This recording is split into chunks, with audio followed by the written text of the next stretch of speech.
ஸ்ரீ காளிமாதா ஜோதிடம் பிரபல ஜோதிடர் பண்டித் மகாராஜா. தொழில், கல்வி, வியாபாரம் மற்றும் மந்திர சூனிய பிரச்சனைகளுக்கு நிரந்தர தீர்வு. வணக்கம்.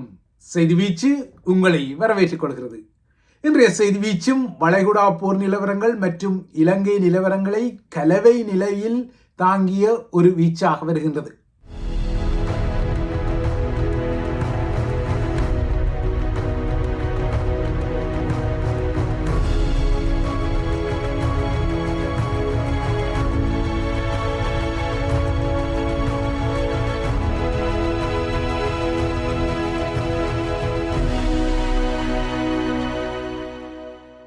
ஈரானுக்கும் இலங்கைக்கும் இடையில் ஏறக்குறைய 3900 கிலோமீட்டர் தூரம் இருந்தாலும் இன்று 6வது நாளுக்குள் வளைகுடா போர் புகுந்துவிட்ட நிலையில் இந்த போரின் நிழல் களம் ஒன்று இந்து சமுத்திரத்துக்குள்ளும் புகுந்து இலங்கைக்கும் ஒரு சிண்டு முடிவை ஏற்படுத்தும் வகையில் சில ரசாயன மாற்றங்களை உருவாக்கியுள்ளது. அண்மையில் இலங்கைக்கு சென்று அந்த தீவுக்கு பொருளாதார நம்பிக்கையை கொடுத்த அனைத்துலக நாணய நிதியத்தின் நிர்வாக இயக்குனர் கிறிஸ்டலினா ஜோர்ஜிவா இன்று தாய்லாந்து தலைநகர் பேங்காக்கில் வைத்து 2050ஆம் ஆண்டில் ஆசிய கண்டம் எவ்வாறு இருக்கக்கூடும் என்ற தொனிப்பொருளில் இடம்பெற்ற மாநாட்டில் தெரிவித்த கருத்து இலங்கை தீவுக்கும் உரைக்கக்கூடியது, சற்று பாதகமானது. தற்போதைய மத்திய கிழக்கு போர் உலக பொருளாதார தளத்தை மீண்டும் கடுமையாக அடிப்பதாக நாணய நிதியத்தின் தலை அதிர்ச்சியான ஒரு கருத்தை இன்று பேங்காக்கில் வெளியிட்டிருக்கின்றது. இந்த கருத்து இனிமேல் என்ன நடக்கும் என்பதை கணிக்க முடியாத ஒரு உலகம் உருவாகப் போகின்றது என்பதை அவரே ஒத்துக்கொண்டிருக்கின்றார். இனிமேல் என்ன நடக்கும் என்பதை கணிக்க முடியாத ஒரு உலகில் நாம் வாழ்வதால் நிச்சயமற்ற தன்மை இப்போது எல்லோருக்கும் நியூ நார்மல் எனப்படும் புதிய வழமைக்காக மாறுவதால் அது நாணய நிதியத்தின் உதவிகளை அதிகம் எதிர்பார்க்கும் உறுப்பு நாடுகளுக்கும் தற்போதைய நிலைமைகள் பொருந்தும். உறுதியளிக்கப்பட்ட உதவிகள் கிடைக்காமல் போகக்கூடிய திடீர் நிலைமைகள் வெறும் என்ற வகையில் சர்வதேச நாணய நிதியத்தின் பெரிய தலை எச்சரிக்கை விடுத்திருக்கின்றது. இது இலங்கை தீவுக்கும் பொருந்தக்கூடியது. தெஹ்ரானில் நேற்று 100க்கும் மேற்பட்ட அமெரிக்க போர் விமானங்கள் ஏககாலத்தில் வளையமடித்து சொற்ப நேரத்தில் 250க்கும் மேற்பட்ட குண்டுகளை வீசி திகிலூட்டி கொண்டாலும் இவ்வாறான பெருந்தாக்குதலால் தமது அதிஉயர் ஆன்மீக தலைவரின் இறுதி நிகழ்வுகளை வேறு வழியின்றி ஈரான் ஒத்திவைத்தாலும் இன்றும் ஈரானின் தாக்குதல்கள் வளைகுடாவில் உள்ள அமெரிக்க மையங்கள் உள்ள இடங்களை நோக்கியும் இஸ்ரேலை நோக்கியும் தீவிரமாக இடம்பெற்று வருகின்றன. தற்போது இந்த போர் மத்திய கிழக்குக்கு அப்பால் சைப்ரஸ் மற்றும் துருக்கி வரை விரிவடையும் வகையில் ஈரானிய ஏவுகணைகள் மற்றும் ட்ரோன்கள் பறக்கும் ஒரு அபாய கட்டத்தை உருவாக்கிய பின்னணியில் இந்து சமுத்திரமும் தற்போது இந்த போரின் நிழலால் அசைக்கப்படுகின்றது. நேற்று முன்தினம் இரவு இலங்கைக்கு அப்பால் உள்ள கடற்பரப்பின் அடியில் அமெரிக்க நீர்மூழ்கியால் ஏவப்பட்ட டோபிட்டோ எனப்படும் நீரடி உந்துகணை ஈரானிய போர்க்கப்பலான டெனாவை மூழ்கடித்துள்ள நிலையில் இந்த தாக்குதல் பின் அதிர்வுகளை ஏற்படுத்தி வருகின்றது. இந்த தாக்குதலில் ஈரானிய கடற்படையினர் மற்றும் மாலுமிகள் என 150 பேருக்கு மேல் பலியாகியுள்ள நிலையில் தற்போது பலியானவர்களில் 87 பேரின் உடலங்களை மீட்டுள்ள ஸ்ரீலங்கா அந்த உடலங்களை கையாளவும் இந்த தாக்குதலுக்கு பின்னர் மீட்கப்பட்டு தென்பகுதி காலி மருத்துவமனையில் சிகிச்சை பெற்று வரும் 32 ஈரானிய கடற்படையினரை கையாளவும் கொழும்பில் உள்ள ஈரானிய தூதரகத்தை அதிகம் நம்பியுள்ளது. அமெரிக்காவுக்கு பயந்து கொழும்பு இந்த நகர்வுகளை செய்வது தெரிகின்றது. தமது நகர்வுகளை அமெரிக்கா உன்னிப்பாக அவதானிக்கும் என்பதால் ஸ்ரீலங்கா இந்த விடயத்தில், அதாவது ஈரானுக்கு உதவும் விடயத்தில் அல்லது ஈரானுக்கு ஆசுவாசங்களை வழங்கும் விடயத்தில் சற்று சவால்களையும் திணறல்களையும் எதிர்நோக்கிக் கொள்கின்றது. ஸ்ரீலங்கா அரசாங்கத்தை பொறுத்தவரை அது உமா ஓயா திட்டம் உட்பட்ட கடந்த கால திட்டங்களுக்கு ஈரானிடமிருந்து நிதி உதவி உட்பட்ட உதவிகளை பெற்றது. ஈரானுடன் அதற்கு நீண்ட காலமாக நட்புறவு இருக்கின்றது. இந்த நட்புறவு தான் தமிழ் மக்கள் மீதான படுகொலைகளுக்கு அனைத்துலக அரங்கில் அது ஈரானின் வக்காலத்து நிலையையும் பெற்றுக்கொண்டது. அமெரிக்கா அனைத்துலக கடற்பரப்பில் வைத்து அனைத்துலக விதிகளால் சட்டவிரோதமாக கருதப்படும் முறையால் ஈரானிய கப்பலை மூழ்கடித்து கொண்டாலும் அனுர அரசாங்கத்தால் அமெரிக்காவை கண்டனம் செய்ய இயலாது. ஈரானிய போர்க்கப்பல் இலங்கையின் கடல் எல்லைக்கு வெளியே இருந்தாலும் காலியிலிருந்து 44 கடல் மைல் தொலைவில் அதன் எக்கனாமிக் ஜோன் எனப்படும் பொருளாதார வலய கடற்பரப்பில் தான் இருந்தது. அதாவது ஸ்ரீலங்காவை பொறுத்தவரை தனது கடல் எல்லைக்கு வெளியே ஈரானிய கப்பல் தாக்கப்பட்ட சம்பவம் நடந்து கொண்டாலும் பொருளாதார வலய கடற்பரப்பில் அது நடந்து கொண்டதால் அந்த நாடுதான் உதவிக்கு செல்ல வேண்டிய நிலை இருக்கின்றது. இதனால்தான் சர்வதேச கடல்சார் தேடல் மற்றும் மீட்பு ஒப்பந்தத்தின் அடிப்படையில் இந்த மீட்பு உதவிகளை ஈரானிய கப்பலை மையப்படுத்தி செய்ததால் அமெரிக்கா இந்த விடயத்தில் அதிகம் கோவிக்கக்கூடாது என்ற வகையில் அது நேற்று பம்மி பதுங்கி ஒரு பதிலை சொல்லியது. ஸ்ரீலங்கா கடற்படையினர் நேற்று இந்த கப்பல் மூழ்கடிக்கப்பட்ட இடத்திற்கு சென்றபோது ஈரானிய போர்க்கப்பல் முற்றாக கடலில் மூழ்கியிருந்தது. அந்த இடத்தில் உயிர்காக்கும் படகுகள் மற்றும் அங்கிகளுடன் உயிருக்கு தத்தளித்தவர்கள் மற்றும் ஏற்கனவே மரணித்து மிதந்தவர்களைத்தான் ஸ்ரீலங்காவால் அடையாளம் கண்டுகொள்ள முடிந்தது. அதன் பின்னர் தான் உயிருடன் உள்ளவர்களையும் உடலங்களையும் அது மீட்டு கொண்டது.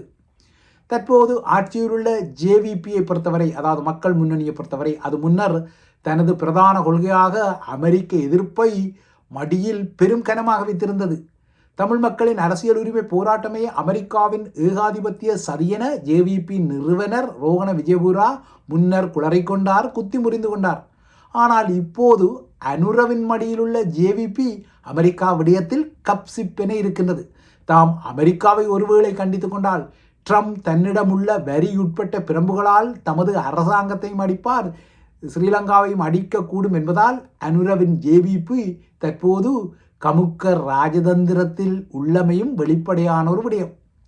உண்மையில் ஈரானிய போர்க்கப்பலை பொறுத்தவரை தனக்கு நடக்கப் போகும் கதியின் விதியை அதனால் வெல்ல முடியவில்லை. இப்படி ஒரு தாக்குதல் நடக்கும் என்பதை அது கடந்த சனிக்கு பின்னர் ஓரளவு தெரிந்தே இருக்கும். ஆனால் சர்வதேச கடற்பரப்பு விதிகளால் அமெரிக்கா சர்வதேச கடற்பரப்பில் வைத்து தாக்கிக் கொள்ள முடியாது, அது அனைத்துலக விதிகளுக்கு முரணானது என்ற ஒரு நம்பிக்கையின் அடிப்படையில் இந்த போர்க்கப்பல் இந்த விடயத்தில் அசம்பந்தமாக இருந்துவிட்டது, அவ்வளவுதான். கடந்த மாதம் இந்தியாவில் நடந்த இன்டர்நேஷனல் ஃப்ளீட் ரிவ்யூ எனப்படும் சர்வதேச கடற்படை பயிற்சியில் பங்கேற்கவே இந்த ஈரானிய போர்க்கப்பல் இந்தியாவுக்கு சென்றிருந்தது. விசாகப்பட்டினம் கடற்பரப்பில், அதாவது வங்காள விரிகுடாவில் இந்த பயிற்சி நடந்தது. இந்த பயிற்சியில் பங்கேற்ற 53 நாடுகளில் ஈரான் மட்டுமல்ல, அமெரிக்காவும் ஒன்று, ஸ்ரீலங்காவும் இதில் பங்கெடுத்திருந்தது. அமெரிக்க கடற்படை தனது P-8A போசிடோன் உளவு விமானம் சைதம் இந்த பயிற்சியில் பங்கேற்றிருந்தது.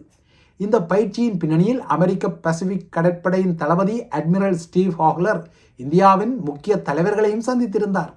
ஸ்ரீலங்காவும் ஏற்கனவே கூறியது போல தனது 2 கடற்படை கப்பல்களை இந்த பயிற்சிக்கு அனுப்பியிருந்தது. இந்தியாவில் 2 ஆண்டுகளுக்கு ஒருமுறை நடத்தப்படும் இந்த பயிற்சியில் நீர்மூழ்கி பயிற்சி மற்றும் நீர்மூழ்கி எதிர்ப்பு போர் பயிற்சிகளெல்லாம் இந்த முறையில் நடந்தன. அதாவது கடந்த சில நாட்களுக்கு முன்னர் நடந்தன. இந்த பயிற்சியில் ஈரானும் பங்கேற்றிருந்தது. இந்த பயிற்சி காலத்தின் போது விசாகப்பட்டினத்தில் ஈரானிய கடற்படையினரும் அமெரிக்க கடற்படையினரும் ஏககாலத்தில் இருந்தனர். இந்த நிலையில் ஈரானிய கப்பல் கடந்த 25ஆம் தேதி தனது பயிற்சியை முடித்துக்கொண்டு விசாகப்பட்டினத்திலிருந்து மீண்டும் ஈரானுக்கு திரும்பிய போதுதான் ஈரான் மீதான அமெரிக்க தாக்குதல்கள் ஆரம்பித்திருந்தன. இந்தியாவில் நடைபெற்ற பயிற்சியில் பங்கேற்ற அமெரிக்க கடற்படைக்கு ஈரானிய கப்பல் இவ்வாறு இந்தியாவிலிருந்து மீண்டும் நாடு திரும்புவது துல்லியமாக தெரிந்த நிலையில் இந்த செய்தி கடந்த சனியன்று ஈரான் மீதான தாக்குதலுக்கு பின்னர் இந்து மாகடலில் உள்ள அமெரிக்க கடற்படை தளமான டியோகோ கேசியாவுக்கு அனுப்பப்பட்டது. இதன் பின்னர் தான் டியோகோ கேசியாவில் உள்ள அமெரிக்க கடற்படை தளத்தில் உள்ள நீர்மூழ்கிகள் இந்த கப்பலை இலக்கு வைத்து புறப்பட்டிருந்ததாக கூறப்படுகின்றது. அமெரிக்க கடற்படையின் விரைவு தாக்குதல் நீர்மூழ்கி கப்பலால் இந்த கப்பல் இலக்கு வைக்கப்பட்டிருக்கின்றது. இந்தியாவில் இடம்பெற்ற பயிற்சியில் நீர்மூழ்கி எதிர்ப்பு போர் பயிற்சிகள் எல்லாத்தையும் பெற்ற ஈரானிய கப்பல் தான் இப்படியொரு நீர்மூழ்கி அபாயம் உடனடியாகவே இந்த பயிற்சிகளின் ஒரு வார காலத்திற்கு பின்னர் நேரடியாக பெரும் துன்பியலாக தமக்கு கடலடி சமாதியை கட்டும் வகையில் வெறும் என எதிர்பார்த்திருக்கவே முடியாது. ஆனால் அதுதான் நடந்தது. அமெரிக்காவை பொறுத்தவரை மொத்தம் அதனிடம் 71 நீர்மூழ்கி கலங்கள் உள்ளன. அவற்றில் 53 நீர்மூழ்கி கலங்கள் ஃபாஸ்ட் அட்டாக் சப்மரீன்ஸ் எனப்படும் விரைவு தாக்குதல் நீர்மூழ்கி கலங்களாக உள்ளன. ஏனைய நீர்மூழ்கிகளில் 14 நீர்மூழ்கி கலங்கள், பெலஸ்டிக் ஏவுகணைகளை ஏவும் நீர்மூழ்கி கப்பல்கள், மிகுதி 4 கைடட் மிசைல்ஸ் எனப்படும் வழிகாட்டும் ஏவுகணைகளை ஏவும் நீர்மூழ்கி கப்பல்கள். இந்த நீர்மூழ்கி கப்பல்களிலிருந்து டொமஹாக் போன்ற பெரும் ஏவுகணைகளும் ஏவப்படுவது ஏற்கனவே உலக போர் அரங்கில் தெரிந்த விடயம். இந்த ஃபாஸ்ட் அட்டாக் சப்மரீன்ஸ் தான் தற்போது இலங்கையை அண்டிய கடலையில் சுற்றித் திரிகின்றன. இவற்றில் லாஸ் ஏஞ்சல்ஸ் கிளாஸ், சீ வூல்ஃப் கிளாஸ் மற்றும் வெர்ஜினியா கிளாஸ் ஆகிய 3 ரகங்கள் உள்ளன. ஈரானிய கப்பலை சீ வூல்ஃப் அல்லது கடல் ஓநாய் என விளிக்கப்படும் நீர்மூழ்கி கலம்தான் அடித்திருக்கின்றது. இது அதன் நகர்வுகளில் தெரிகின்றது. கப்பல் தாக்கப்படுவதற்கு முன்னர் அதன் பாதுகாப்பு மற்றும் எதிர் தாக்குதல் திறன்கள் மின்காந்த வழிமுறைகளால் அமெரிக்க நீர்மூழ்கியால் முடக்கப்பட்டதாக தெரிகிறது. இந்த முடக்கத்தின் பின்னணியில் அமெரிக்க நீர்மூழ்கி தன்னிடமிருந்த மார்க் 48 ரக டார்பிடோவை கப்பலை நோக்கி ஏவியுள்ளது. இந்த ரக டார்பிடோக்கள் தமது இலக்குக்குரிய கப்பலின் எடையை உணர்ந்து அதனை அழிக்க தேவையான தூரத்தில் தன்னைத்தானே வெடிக்கும் தொழில்நுட்பத்தை கொண்டுள்ளமை குறிப்பிடத்தக்கது. இதனால் தான் ஒரே ஒரு மார்க் 48 டார்பிடோ அடியால் ஈரானிய கப்பல் மூழ்கியுள்ளது. அமெரிக்க விமானப்படையின் முன்னாள் சிறப்பு நடவடிக்கை தளபதி வைஸ் பிரைன் போன்றவர்கள் இந்த ஈரானிய கப்பல் மீதான தாக்குதல் சட்டவிரோதமானது என குறிப்பிட்டிருக்கின்றார்கள். தாக்குதல் நடந்த நேரத்தில் குறித்த போர்க்கப்பல் தீவிரமான அச்சுறுத்தலை அமெரிக்க கலங்களுக்கு ஏற்படுத்தாமல் சர்வதேச கடற்படை பயிற்சி ஒன்றில் பங்கேற்று திரும்பிய நிலையில் அதன் மீது நடத்தப்பட்ட தாக்குதல் ஒரு ஆபத்தான முன் உதாரணம் என முன்னாள் அமெரிக்க படைய முகமே குறிப்பிட்டு கொண்டாலும் ஈரானிய கடற்படையை முழுமையாக அழிக்க சூளுரைத்துள்ள அமெரிக்க அரசு தலைவர் டொனால்ட் ட்ரம்பின் ஆட்சியில் இவ்வாறான சட்ட மதிப்புகள் மற்றும் அனைத்துலக விதிகளை அந்த நாடு கடைப்பிடிக்கும் என்பதை எதிர்பார்க்க முடியாது என்பதும் ஒரு கசப்பான யதார்த்தமாக உள்ளது. ஆக மொத்தம் 2ஆம் உலகப் போருக்கு பின்னர் அமெரிக்க நீர்மூழ்கியின் டார்பிடோ ஒன்றால் மூழ்கடிக்கப்பட்ட முதலாவது கப்பலாக ஈரானின் துன்பியல் டெனா மாறியிருக்கக்கூடும். ஆனால் டார்பிடோவால் உலகில் மூழ்கடிக்கப்பட்ட கப்பல்கள் என பார்த்தால் இது முதல் தடவையல்ல. ஏற்கனவே பிரித்தானியா, பாகிஸ்தான், வடகொரியா ஆகிய நாடுகள் இந்த டார்பிடோவுகளை பயன்படுத்தி கப்பல்களை மூழ்கடித்த சம்பவங்கள் வரலாற்றில் உள்ளன. 1971ஆம் ஆண்டில் இந்தோ பாகிஸ்தான் போரின் போது இந்திய போர்க்கப்பல் குக்ரியை பாகிஸ்தானிய நீர்மூழ்கி கப்பலான ஹங்கர் மூழ்கடித்த சம்பவம் பதிவாகியுள்ளது. அதன் பின்னர் பிரித்தானியாவுக்கும் அர்ஜென்டினாவுக்கும் இடையில் 82ஆம் ஆண்டு இடம்பெற்ற போக்லாந்து போரின் போது பிரித்தானிய அணுசக்தி நீர்மூழ்கி கப்பலான கான்குவாரால் அர்ஜென்டினாவின் துருப்புக்காவி கப்பலான ஜெனரல் பெல்கிரனோவர் மூழ்கடிக்கப்பட்டிருந்தது. அதன் பின்னர் அணுசக்தி நீர்மூழ்கி கப்பல் ஒன்றால் மூழ்கடிக்கப்பட்ட கப்பலாக ஈரானின் போர்க்கப்பலான டெனா பதிவாகிக் கொள்கின்றது. இந்த தாக்குதலுடன் இந்து சமுத்திரத்துக்கு உள்ளேயும் நகர்ந்த இந்த நிழல் போர் இலங்கை தீவையும் எதிர்பாராத ஒரு சூழ்நிலைக்குள் இழுத்து செல்வதாக தெரிகின்றது. இதற்குரிய அபாய சுழி நேற்று முன்தினம் இரவு அந்த தீவுக்கு அருகிலுள்ள கடலில் போடப்பட்டது. இந்த பின்னணியில் இன்று 6ஆம் நாள் போர் கடந்த 5 நாட்கள் போலவே தீவிரமான தாக்குதல்கள், எதிர் தாக்குதல்களுடன் நகர்த்தப்படுகின்றது. 1.5 லட்சம் மக்கள் ஏற்கனவே ஈரானிய தலைநகர் தெஹ்ரானில் இருந்து தப்பி கிராமப்புறங்களுக்கு ஓடியுள்ள நிலையில் 6ஆம் நாள் போர் நகர்த்தப்படுகின்றது. இதற்கிடையே இந்த போரை முடிவுக்கு கொண்டு வரும் வகையில் பேச்சுக்களை ஆரம்பிக்குமாறு ஈரானிய உளவுத்துறை அமெரிக்காவுக்கு, குறிப்பாக சிஐஏக்கு ஒரு செய்தி அனுப்பியுள்ளதான செய்திகள் பரபரப்பாக சுற்றி சுழன்ற போதும் அமெரிக்க அதிகாரிகளோ எந்த பேச்சுவார்த்தைகளும் இப்போதைக்கு நடைபெறுவதற்கு வாய்ப்பில்லை என கூறுகின்றனர். ஈரானிய உளவுத்துறை இந்த செய்தியை 3வது நாடு ஒன்றின் ஊடாக சிஐஏக்கு அனுப்பியதாக குறிப்பிடப்படுகின்றது.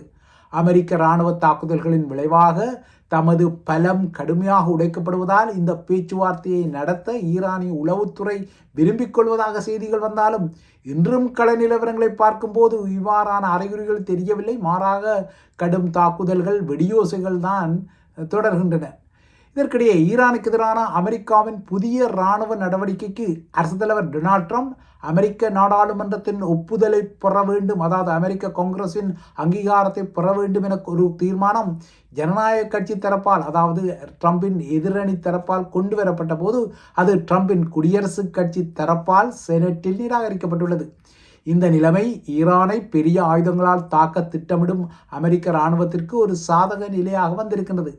இந்த பின்னணியில் அமெரிக்காவுடன் சேர்ந்து ஒரு வரலாற்று முன்னேற்றத்தை தாம் அடைந்து வருவதாக இஸ்ரேல் கூறிக்கொள்கிறது. இன்று காலை மீண்டும் ஈரானும் லெபனானும் இஸ்ரேல் மற்றும் அமெரிக்காவால் தாக்கப்பட அவர்களும் எதிராளிகள் மீது கடும் பதிலடி தாக்குதல்களை தொடுத்து வருகின்றனர். குறிப்பாக ஈரானை தரைவழியாக தாக்க குர்திஸ் படைகளுக்கு ஏற்கனவே CIA ஆயுதங்களை வழங்கியுள்ளதால் ஈராக்கில் உள்ள குர்திஸ் குழுக்களின் தலைமையகத்தை குறிவைத்து ஈரான் இன்று தாக்குதலை நடத்தியது. இதேபோல இஸ்ரேல், சவுதி, ஜெருசலேம் மீதும் இன்று ஈரான் ஏவுகணைகளை ஏவியுள்ளது. குவைத்தில் நங்கூரமிட்டு நின்ற எண்ணெய் தாங்கி கப்பல் ஒன்றும் ஈரானிய ஏவுகணை தாக்குதலுக்கு உள்ளானதால் அதிலிருந்து தற்போது எண்ணெய் கசிவு ஏற்பட்டுள்ளது. இந்த சம்பவம் வளைகுடாவின் போர் அழிவுகளுக்கு அப்பால் அங்கு ஏற்படக்கூடிய சுற்றுச்சூழல் மாசு அபாயத்திற்கும் சுழி போடுகின்றது. இதற்கு அப்பால் நேற்று ஹோர்மூஸ் நீரிணை ஊடாக பயணிக்க முயன்ற ஒரு கொள்கலன் கப்பலும் ஈரானின் 2 ஏவுகணைகளால் தாக்கப்பட்டுள்ளது. ஈரானில் நடந்த தாக்குதல்களுக்கு பின்னர் உலக பங்குச் சந்தைகள் இன்றும் தடுமாற்றம் அடைந்தன. உலக சந்தையில் எண்ணெய் விலை உயர்ந்திருந்தது. இந்த நிலையில் மத்திய கிழக்கிலிருந்து தத்தமது குடிமக்களை வெளியேற்றிக் கொள்ளும் நகர்வுகளில் நாடுகள் ஈடுபட்டு வருகின்றன. கடந்த சனிக்கிழமைக்கு பின்னர் 17,500க்கும் மேற்பட்ட அமெரிக்கர்கள் வளைகுடா நாடுகளிலிருந்து மீண்டும் நாடு திரும்பிய நிலையில் வழக்கமான நடைமுறைக்கு மாறாக இந்த முறை அமெரிக்க குடிமக்கள் தற்போது அமெரிக்க அரசாங்கம் ஏற்பாடு செய்த சார்ட்டர்ட் ஃபிளைட்ஸ் எனப்படும் வாடகை விமானங்களில் இலவசமாக நாடு திரும்பும் முறை நடைமுறையில் உள்ளது. இதற்கிடையே கனடா பிரதமர் மார்க் கானி மத்திய கிழக்கு போரில் தனது நாட்டின் இராணுவ பங்களிப்பை நிராகரிக்க முடியாது என இன்று ஆஸ்திரேலியாவின் கேன்பரா நகரில் ஆஸ்திரேலிய பிரதமர் அந்தோனி அல்பனீஸ் சகிதம் ஒரு கருத்தை தெரிவித்திருக்கிறார். இது கனடாவும் எதிர்வரும் நாட்களில் இந்த போர்க்களத்துக்குள் அமெரிக்காவுக்கு உதவியாக இல்லையென்றால் கனேடிய நிலைகளை பாதுகாக்க களம் இறங்கும் அறிகுறிகள் வருகின்றன. ஏற்கனவே ஸ்பெயின் அமெரிக்காவுக்கு உதவ மறுத்த விடயம் உறுதிப்படுத்தப்பட்டுள்ளது. ஸ்பெயின் அமெரிக்காவுக்கு உதவுவதாக வெள்ளை மாளிகை நேற்று அறிவித்த போதிலும் ஸ்பெயின் மீண்டும் அந்த செய்தியை மறுத்திருக்கின்றது. இஸ்ரேலிய இராணுவம் இன்று நாட்டின் முழுமையான பகுதிகளையும் உஷார் நிலையில் வைத்திருக்கின்றது. எனினும் இன்று நண்பகல் முதல் போர் தொடர்பான சில கட்டுப்பாடுகளை இஸ்ரேல் தளர்த்தி இருக்கின்றது. ஈரானால் ஏவப்படும் ஏவுகணைகளில் சற்று குறைவு ஏற்பட்டதால், அதாவது எண்ணிக்கையில் குறைவு ஏற்பட்டதால் இந்த நகர்வு வருவதாக இஸ்ரேல் அறிவித்துக் கொண்டாலும் இன்று காலையும் இஸ்ரேலை நோக்கி ஈரான் ஒரு அலையான ஏவுகணை தாக்குதலை நடத்தி இருப்பது குறிப்பிடத்தக்கது. இவைதான் IBC தமிழின் செய்தி வீச்சு. தொடர்ந்தும் IBC தமிழுடன் இணைந்திருங்கள்.